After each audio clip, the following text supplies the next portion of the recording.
Bueno, ayer se cumplió un aniversario más, el número 43 de la represión estudiantil en la Plaza de Tlatelolco del 2 de octubre de 1968. Hace poco, uno de los líderes de este movimiento, Marcelo Perelló, escribió, y aquí lo voy a citar: si le preguntas a un joven de hoy en qué consistió el 68, 9 sobre 10 te dirán que fue una masacre. Muy pocos te podrán decir qué decíamos y cómo lo decíamos, como si nosotros no hubiéramos estado. Pasábamos por ahí. Y es para salirle al paso a ese ninguneo infame, por lo que alguna vez dije que éramos unos cabrones, unos hijos de la chingada. Pero no al igual que el gobierno, ni mucho menos. No de la manera en la que puede serlo y lo fue el gobierno. De ninguna manera. Cabrones e hijos de la chingada como Valentín Campa, Demetrio Vallejo, Víctor Rico Galán y tantos otros revolucionarios recluidos en las ergástulas del reino y por cuya libertad tomamos la calle. Subversivos, intransigentes e irredentos. Peligrosos, nocivos e intolerables para el gobierno y sus sistemas. Hasta acá la cita de Marcelo Perelló. Pero también quiero leerle otra cita de otro líder del movimiento estudiantil del 68, Luis González de Alba, quien escribió, y aquí vuelvo a citar: cuando el secretario de Gobernación Luis Echeverría nos ofreció recibirnos, no contestamos en plena euforia que su invitación, por ser telefónica, no había sido pública y que por tanto, por ese motivo no asistiríamos. Esa barrabasada, que fue quizá el punto de quiebre rumbo al precipicio, solo se entiende si la vemos como un acto fallido. No queríamos dejar la fiesta y cualquier pretexto era bueno, pero así convencimos a un gobierno paranoico y autoritario de que estábamos planeando un golpe revolucionario. Algunos con militancia en la izquierda habríamos deseado ese golpe, y si no lo dimos fue porque no teníamos ni idea de cómo darlo, de cómo armarnos, pero sobre todo porque no nos los habrían permitido los centenares de miles que marchaban por las calles. La prueba es que pocos se armaron en la década siguiente, pero la inmensa mayoría volvió a su vida cotidiana como después de una gran borrachera. Hoy, el 2 de octubre de 1968, parece cada vez más lejano, y pues para que no se olvide, hoy vale la pena preguntarse qué pasó y cuáles fueron las consecuencias de lo ocurrido ese día. Héctor, dos buenas citas, ¿no? Bueno, me gusta la palabra fiesta que usa Luis González de Alba, porque la verdad ese movimiento fue sobre todo una fiesta, aunque como suele suceder en la historia, lo que recordemos sea el momento de luto, el momento fúnebre, que es el momento de la violencia en Tlatelolco. Y digo la violencia y no la masacre, porque aquí, como en el tema del aborto, la palabra masacre implica, digamos, un número relativamente escandaloso o infinito, o cuasi infinito, de actos intencionales de quitarle la vida al otro. Y la verdad es que ese es otro, digamos, esa es otra de las palabras, por eso prefiero la palabra fiesta, porque me parece que dice mejor del movimiento, como lo ha dicho muchas veces Luis González de Alba, y porque el tema de la masacre es algo que no hemos acabado de aclarar y de precisar. Números. Los números a que han llegado después de varios intentos, ex líderes del movimiento y gente muy cercana al movimiento, y está ahí en el monumento de Tlatelolco hoy, creo que son 38. 34. 34 pudieron identificar con nombre y apellido. De manera que, digamos, frente a las cifras de violencia que tenemos hoy, frente a las narcofosas de San Fernando, frente a cualquier otra matanza, digamos, importante que podamos recordar en México o en otras partes del mundo, podemos decir que 38 muertos fue una masacre. Pero sobre todo no lo podemos decir porque es la hora en que no sabemos exactamente quién disparó y sobre quién y por qué. Y voy a volver a esto, a una cosa que ha insistido muchísimo Luis González de Alba sin que nadie lo escuche, y es que lo que él vio ese día fue que miembros del batallón Olimpia que venían disfrazados de civiles armados, y que es los que iban a detenerlos a ellos, fueron sorprendidos por los disparos que hacía el ejército hacia ellos y le gritaban al ejército: no disparen, somos el batallón Olimpia. Los de famosos del guante blanco, ¿no? Y que el ejército estaba disparando en respuesta a una agresión que no hicieron los del batallón Olimpia, ni desde luego hicieron jamás los estudiantes, porque ellos no iban armados y ellos no dispararon. Hubo un tercero que disparó sobre el ejército, que provocó los disparos del ejército, entre otros hacia el batallón Olimpia, que gritaban: no disparen, somos de los mismos. Ese pequeño intríngulis de la provocación es lo que los mexicanos no hemos aclarado todavía, y es el origen de esa noche siniestra en donde después de una provocación hubo tantos muertos, y en donde desde luego podemos decir, a juzgar por el testimonio del propio Luis González, que no fue una masacre intencionada, despiadada, sistemática del ejército contra todo lo que encontró, pues encontró hasta ahora documentado solo a 34 personas que fallecieron, entre ellos, por cierto, un par de soldados que están documentados en el parte militar del día. Jorge, tú has escrito, por cierto, que fueron 68 y un soldado. No sé de dónde sacaste tu fuente, pero te leí en alguna ocasión, ¿no? Eso. Sí, Leo, la saqué y no me consta que sea válida, pero creo que es posterior al monumento a los caídos en la Plaza de las Tres Culturas, del que hablaba Héctor, viene del informe que preparó Ignacio Carrillo Prieto, el fiscal para los delitos del pasado, sí, y que después publicó Eduardo Valle, el Búho, uno también de los líderes estudiantiles, que al día de esto es 2006, cuando se hizo el corte, el número de personas que habían logrado identificar, incluso con posterioridad al monumento, era de 68 y un soldado.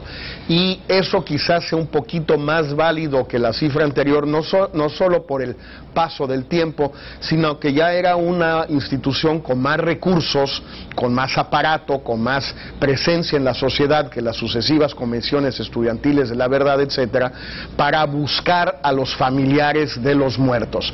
Al día de hoy tenemos 68, que no solo no invalida lo que dijo Héctor, sino que al revés, creo que lo refuerza, porque sí, con el paso del tiempo seguimos hablando de un número trágico para los que lo padecieron, pero pequeño. Ahora, pequeño pero muy rentable para el Estado mexicano, rentabilísimo. ¿Para el Estado? Porque le infundió el miedo para el Estado mexicano. A ver. Es el mejor negocio que ha hecho el Estado, porque le infundió el miedo al estudiantado y a la sociedad mexicana, como si hubiera matado a los 600 de Oriana Falachi, pero sufrió las consecuencias de denuncia, de familiares, de juicios, de todo, solo de 68. Pues es un negocio redondo, porque espantas como si fueran 600, pero pagas como si solo fueron los que fueron 68. Ahora, y también le costó... ha permitido al Estado mexicano ser... No, le costó muchísimo, pero sí, imagínate lo que hubiera costado, Leo, si hubieran sido realmente los 600, con 600 familiares, papás, mamás, novios, novias, hermanas, hijos, etcétera, y no 68.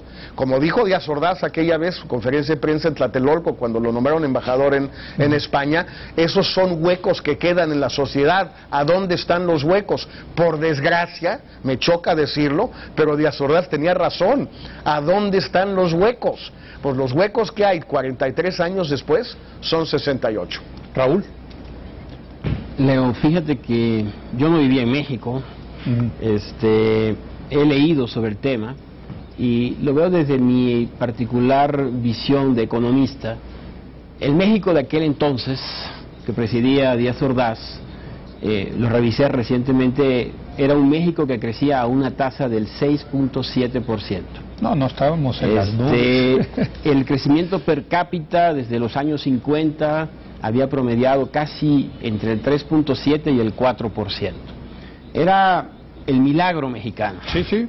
Entonces, ¿cómo explicar que después de 40 años de desarrollo sostenido a estas tasas, súbitamente un sistema original, flexible, no fue capaz de lidiar con una protesta estudiantil que pedía pocas cosas, como la eliminación del delito de opinión, la destitución de un jefe policiaco? Hoy suenan de risa loca el pliego petitorio, caray, de los estudiantes. ¿Cómo fue posible que no lidiara con esto? ¿Y cómo terminó esto en sangre? Es una tragedia. Pero al mismo tiempo, y es interesante, marcó un momento, porque a partir de entonces la economía mexicana dejó de crecer. Yo creí que ibas a hablar de la política, pero no, la economía. O sea, a partir de entonces sí, vino Echeverría, trató de restablecer el equilibrio político, pero ya la economía había cambiado, no en México, porque mucha gente se lo atribuye a México, había cambiado en el mundo. Estados Unidos había abandonado el patrón oro, los tipos de cambio eran flexibles, algo que no habíamos entendido en esos 40 años y que todavía no manejamos del todo bien. Entonces, desde entonces cambió radicalmente la economía del país. Yo diría, ¿qué quedó del movimiento? Pues yo creo que este tema de debatir el delito de opinión, hoy ya nadie lo discute. Entonces, me atrevería a opinar que la conquista de la democracia que hoy México tiene, en parte se lo debemos a este movimiento. Es decir, porque el sistema político, económico, que se organizó tan bien, que fue tan creativo, flexible, no tuvo la capacidad de procesar esta situación. Y eso hay cierto paralelismo, no son iguales, pero algo pasó en Tiananmen, en China, ¿no? Es decir, un sistema político, económico sumamente exitoso, con Deng Xiaoping desata un crecimiento acelerado de la economía, pero no puede manejar el tema político de las libertades, se le sale de las manos y termina también en otra catástrofe. A diferencia de nosotros, los chinos han seguido creciendo. Es decir, eso yo creo que es un gran tema, es decir, el movimiento... Pero siguen teniendo pendiente el tema político. Siguen teniendo pendiente el tema político y la pregunta es si lo podrán resolver de una forma distinta. Si no tienen que volver a un Tiananmen 2, si podrán hacer una transición pacífica, si México puede enseñarles algo al respecto. Pero lo que es un hecho es que fue un parteaguas en la historia del país, posiblemente un accidente, un gran accidente, pero de ahí nace una demanda democrática y de ahí habrá que estudiar por qué la economía dejó de crecer entonces. ¿Por qué sucede esa protesta si está todo bien? Por eso, porque las sociedades cambian políticamente cuando cambian económica y socialmente y empiezan a pedir más porque tienen más.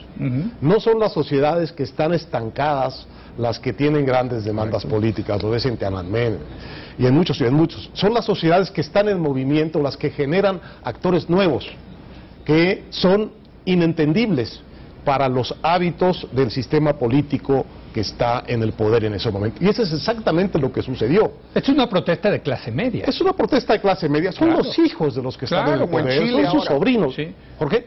¿Sí? ¿Qué decías, Jorge? Como en Chile ahora. Es decir, ahí es clarísimamente, ¿no? Sí. Ahora, ¿qué pasa en la cabeza de Díaz Ordaz? Yo la cosa más interesante que he oído, se la he escuchado respecto de esto, en un análisis político, a Soledad Loaesa, que lo está estudiando. Sí. Y es que la mirada de Díaz Ordaz hacia el movimiento es una mirada conspirativa, porque él está en una lógica conspirativa que es la lógica de la Guerra Fría. Y su verdadero temor no es lo que los estudiantes van a hacer, sino su verdadero temor es que de frente al mundo con la Olimpiada del 68, México parezca un país incapaz de garantizar la estabilidad. A través, una vez que se le plantea el problema de una provocación, siempre lo ve como una provocación, siempre lo ve como algo que pone en riesgo la credibilidad de México frente a Estados Unidos para garantizar la estabilidad del país. Y lo que le preocupa es que esto sea una provocación, no de los estudiantes, sino de la lógica de la Guerra Fría, es decir, de la Unión Soviética o grupos vinculados a esos, o incluso de Cuba, y lo que a él le preocupa realmente es la reacción de los Estados Unidos. La reacción intervencionista que puede haber de los Estados Unidos y quedar él como presidente a merced del reclamo, la presión, la incomprensión o la intervención americana. Me parece que es una hipótesis que vale la pena pensar, sobre todo porque está hecha además con investigación de los récords diplomáticos de los países. Y qué bueno que lo traes a colación, Héctor, porque yo creo que parte del 2 de octubre no se olvida y etcétera, es los jóvenes no vivieron ese mundo bipolar, esta sensación de que había una lucha entre el capitalismo y el comunismo, ¿no? O sea, y que había verdaderas paranoias desatados en ese mundo bipolar. Creo que es difícil transmitírselo a los jóvenes, ¿no, Jorge? Sí, Jorge. Mira, yo creo, a propósito de esto que decía Héctor, digo, yo obviamente no no discuto esta tesis de Loaesa, no la conozco, pero tengo la impresión que sigue descansando en una tesis, en una premisa que puede ser cierta, pero también puede no serlo, a saber que de algún modo Díaz Ordaz dio la orden de reprimir. Yo creo que no. Ya si se la dio al general Toledo directamente entrando a la plaza o no, yo esa tesis, esa premisa, no me parece totalmente demostrada.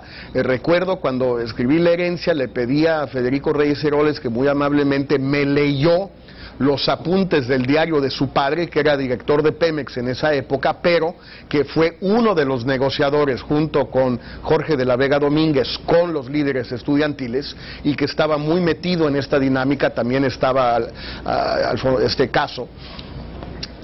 Andrés Caso. Daba la impresión, claro, Reyes Heroles era muy cercano, era funcionario de Díaz Ordaz, pero mucha gente de esa época prefiere la otra tesis, que lo que sucede en la plaza ese día es una gran provocación de la sucesión presidencial montada por Luis Echeverría. Mira, para que no le quede más remedio a Díaz Ordaz que ponerlo a él después de ese desenlace sangriento.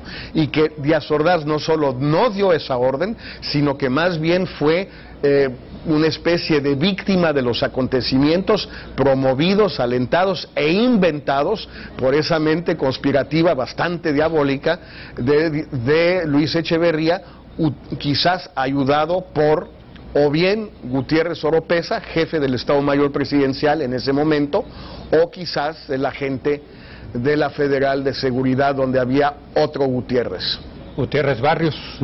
Es que no son contradictorias. Yo creo las dos cosas, sin llegar, digamos, a una inculpación tan amplia sobre Echeverría, pero a mí me parece que en donde está claro que Díaz Ordaz está leyendo eso sin entender lo que pasa, sino en una lógica política distinta, en donde él tiene que demostrar severidad y disciplina y eficacia, es antes de Tlatelolco. Cuando Tlatelolco ya el movimiento parece muy diluido, es realmente muy pequeño, en parte por la severidad previa. El problema es cuando le vienen con una demanda que hoy nos parece tan ridícula como que quite al jefe de la policía o que qué sé yo, y eso le parece a él que te hay gato encerrado, y el gato encerrado que está en su cabeza es el gato de la lógica de la Guerra Fría. Y lo de Tlatelolco, yo tiendo a pensar como Jorge, por lo que dije aquí primero, que es la experiencia específica de Luis González de Alba, que pregunta, ¿en dónde estuvo el provocador? No olvidemos que el primer disparo, Jorge, fue sobre el general Hernández Toledo, que iba al mando de las tropas que estaban desplegándose en Tlatelolco. Y hablando de tu hipótesis, lo que dice... Y era de arriba abajo, abajo. Sí. Y lo que dice Luis González de Alba es que al haber rechazado la invitación de Echeverría, digamos, eso legitimó el argumento de que puede haber algún tipo de gato encerrado, ¿no? Ese es el argumento sobre la tontería política o la poca profesionalidad política de los dirigentes estudiantiles que estaban atados a una fórmula imposible, porque el diálogo tenía que ser público, estaban de cara entre no sé cuántos decenas o cientos de otros líderes, y todo lo que no fuese en público era sospechoso de tranza y de negociación en lo oscurito. Y la otra cosa es que sí había revolucionarios. Y había. Sí, o sea, sí había una retórica de izquierda revolucionaria. Sí había, y la había en todo el mundo. Claro, el año 68 vio otras manifestaciones estudiantiles en París, hubo la intervención en Checoslovaquia, hubo movimientos en las universidades norteamericanas. Pero yo creo que toda esta trama es una combinación de, como decía Héctor, un desarrollo económico, la creación emergente de clases medias, de estudiantes, con las características especiales de los estudiantes, y también de un sistema que no tenía flexibilidad política y de una mente autoritaria del presidente. Ni mental, ¿no? Porque si no hubiesen dado todas estas combinaciones, yo creo que no se hubiese podido generar las hipótesis que aquí se discuten. Bastaba que hubiese flexibilidad en la cabeza del presidente. Entonces, con esa flexibilidad hubiera alcanzado. Bueno, pues ahí tiene usted, 2 de octubre, pues aunque dicen que no se olvida, creo que se reinterpreta, ¿no?, conforme pasa el tiempo. Y vamos a hacer una breve pausa ahorita y regresamos para iniciar una discusión muy interesante. ¿Qué está pasando en Europa? Quédese aquí en Foro TV, que continúa La Hora de Opinar.